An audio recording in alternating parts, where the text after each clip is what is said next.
Hello everyone, welcome back to my YouTube channel once again. Now we're going to continue our pressure correction part of van der Waal equation.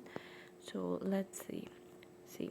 सबसे पहले तो हमारे पास यहाँ पे इन्होंने दिया हुआ है कि प्रेशर करेक्शन हमारे पास कैसे हुई थी, क्योंकि इफ़ यू लुक इनटू एक मैं डायग्राम बताती हूँ. Wait a moment. I'm going to draw a diagram जिसकी हेल्प से you will better understand something. ये एक वॉल ऑफ कंटेनर है और ये बहुत सारे मॉलिक्यूल्स हैं. हमें पता है कि जब प्रेशर लगता है तो मॉलिक्यूल से टकराते हैं and they have the repulsive force between them. ठीक है, लेकिन आइडियल गैस ने बोला था कि there is no force of attraction और repulsion between the gases. So for example यहाँ पे एक मॉलिक्यूल है, वो वॉल ऑफ कंटेनर से टकरा रहा है. ठीक है, यहाँ पे ये दिस इज शोइंग ये वॉल ऑफ कंटेनर से टकरा रहा या वॉल ऑफ कंटेनर से टकरा रहा है. तो उसका जो प्रेशर होगा उसको हम कैसे कैलकुलेट करेंगे? हम करेंगे पी आई माइनस पी लेस.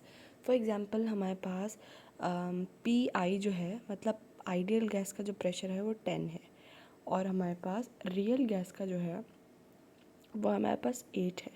ठीक है, मतलब P जो है पी आई है हमारे पास 10 और पी आर है हमारे पास 8. तो P लेस क्या होगा हमारे पास?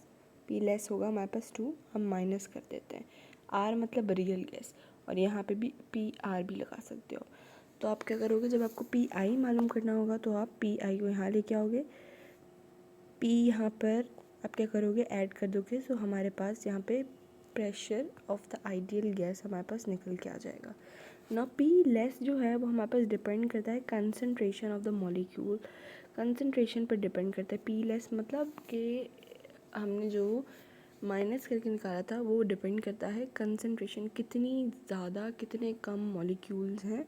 ठीक है, तो P less is directly proportional to the M N upon V. N upon V कहाँ से आया? Because we know that concentration is equal to mole per D M cube. ये हमने पढ़ा है शुरू के चैप्टर्स के अंदर. तो number of mole per D M cube मतलब वॉल्यूम. तो एक कंसनट्रेशन ये है, दूसरी कंसनट्रेशन ये है. जब मल्टीप्लाई करेंगे तो हमारे पास एन स्क्वायर वी स्क्वायर आ जाएगा और प्रोपोर्शनैलिटी के साइन को हटाएंगे तो हमारे पास ए आ जाएगा. ठीक है, सो अब हम क्या करेंगे, पुटिंग दिस वैल्यू, ये हमारे पास एक वैल्यू निकल गई पी की, मतलब प्रेशर की एक वैल्यू निकल गई. अच्छा, इस प्रेशर की वैल्यू को हम फर्स्ट इक्वेशन के अंदर पुट करेंगे. तो हम क्या करेंगे, P I is equal to P ठीक है, और पी लेस जो है उसकी जगह पे हम ये वाली वैल्यू पुट कर देंगे.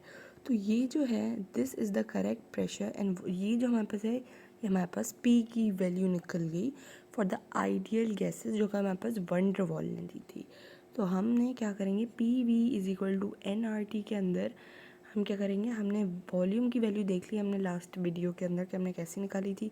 तो वॉल्यूम की जो हमारे पास वैल्यू थी वो हमारे पास थी V माइनस एन बी, और हमारे पास प्रेशर की हमने अभी निकाली. तो this is the equation that follows by the real gases. मैंने आपको बताया कि we are modifying the equation of ideal gases जो कि थी P V is equal to N R T, और van der Waal ने हमारे पास P और V के अंदर करेक्शन करके दी थी जो कि ये थी, और N R T remain same. So if n is equal to 1 then equation will be, जब n इक्वल टू 1 हो जाएगा तो हमारे पास इक्वेशन कुछ ऐसी बन जाएगी.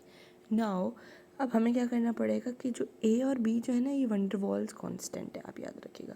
तो इनके यूनिट निकालने पड़ेंगे. तो हमें पता है कि पहले हम a का यूनिट निकालते हैं और b का यूनिट हम n से निकालेंगे. ठीक है, यहाँ पे n इज इक्वल टू 1, तो यहाँ पे 1 है तो हमने कुछ भी नहीं लगाया, n नहीं लगाया. और यहाँ पे भी 1 है तो हमने n को हटा दिया, रिमूव कर दिया, because that is equal to 1. Now अब हमें चाहिए कि वी वांट a की वैल्यू, a का हमारे पास यूनिट चाहिए. तो जब हम a का यूनिट निकालेंगे तो वील मेक दिस फॉर्मूला, अब प्रेशर का हमें पता है कि हमारे पास ATM होता है, वॉल्यूम स्क्वायर अगर हम करेंगे तो हमारे पास DM क्यूब को अगर हम मल्टीप्लाई करेंगे तो DM6 आ जाएगा, एंड N2 जो है वो मोल इनवर्स हो जाएगा।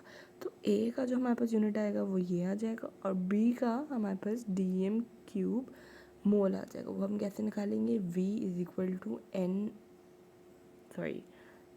V एन माइनस NB, इसको हम रीअरेंज करके B is equal to V/N कर देंगे, और हमारे पास V का हमारे पास क्या होता है, मोल पर DM³ पर मोल आ जाएगा। तो ये जो दोनों हैं, these two are the units of van der Waal equation, and I hope this van der Waal equation is clear, and this is only valid for the real gases, not for the ideal gases. Ideal gases के लिए we have already PV is equal to nRT. Okay, I hope this is clear. In the next video we'll do some word problems of this equation.